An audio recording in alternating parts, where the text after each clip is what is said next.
with the Phoibos Proteus.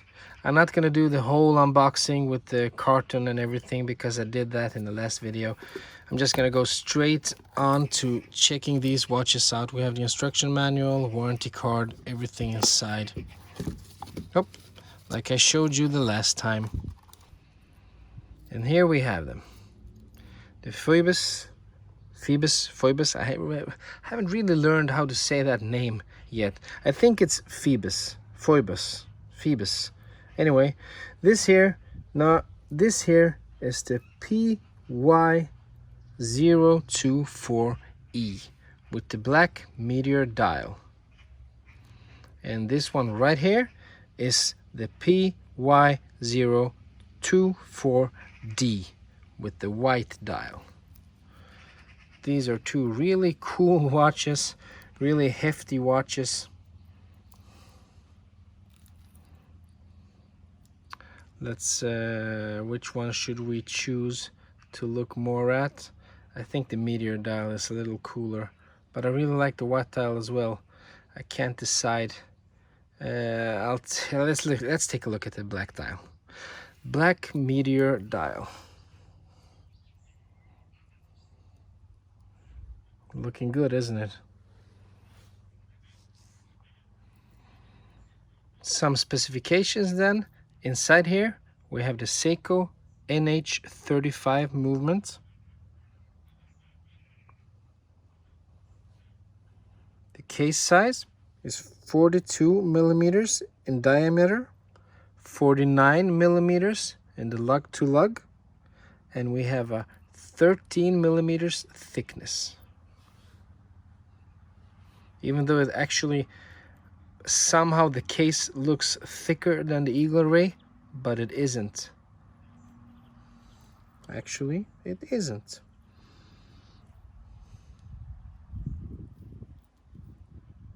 We have a double domed sapphire on this watch with AR coating on the underside, 3 layers of it.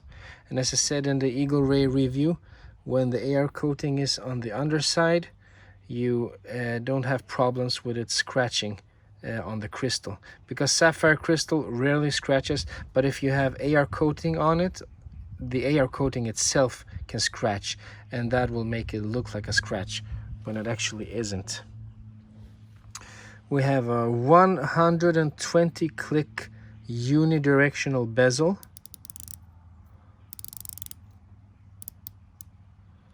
We have no back play at all in the bezel, just a little, half a millimeter maybe, but actually it feels like none, with the ceramic bezel insert.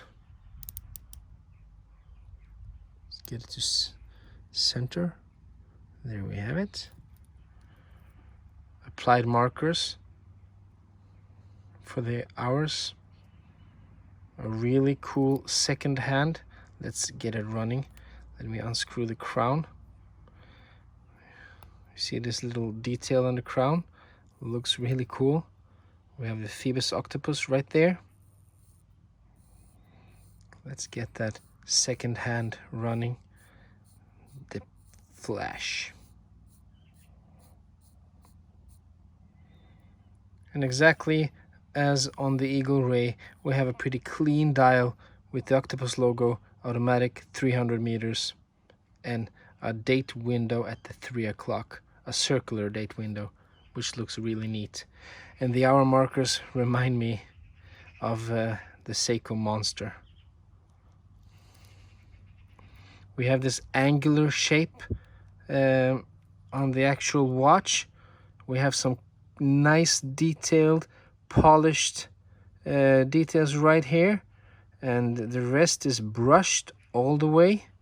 Bracelet 22 millimeters, and actually it tapers down to, I haven't measured this and it doesn't say on the website. Maybe that's a little advice for the Phoibos website. Maybe they could tell you how much the bracelet tapers, and I think a lot of watchmakers could do that. 20 millimeters all the way, so it doesn't taper. I'm sorry, it tapers from 22 at the lug width right up here. There we have it, 22 down to 20, and at the clasp up to 22 again. So it actually does taper a little, which is quite cool. Feels like a really sturdy bracelet with screwed links. They didn't save any money at all on this watch, it feels like. Even though we have a pretty basic movement with the Seiko NH35, I think you get a lot of cool specs for the money. Phoibos octopus. Open it up. There we go. 3-fold clasp, stainless steel all the way. No cheap pressed metal here. We have 4 points of micro adjustment. The case back, the octopus looking straight at you. And I really enjoy this detail here. I don't know what it's supposed to be, but it looks like waves maybe. 300 meters. Let's put it on the wrist. There we have it. It feels really good on the wrist.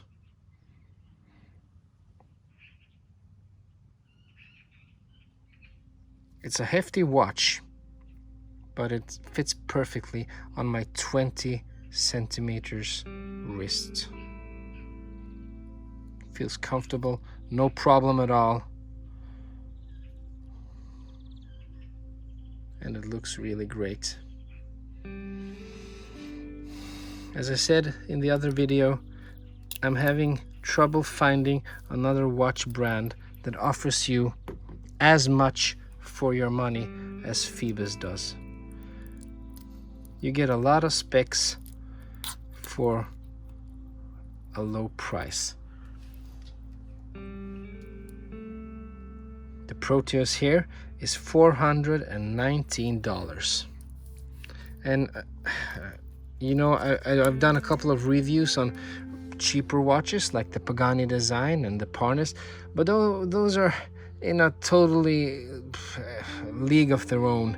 They're cheap watches and they're not doing anything with the design more than borrowing it from Rolex or whatever other brand they're trying to homage or look like. Phoibos is respectable in a totally different way. They have their own designs. Sure, they have their homage watch in the PY007, but they have most of their watches are original in design, and they offer you great value with sapphire glasses, reliable movements, ceramic bezel inserts, really high water resistance,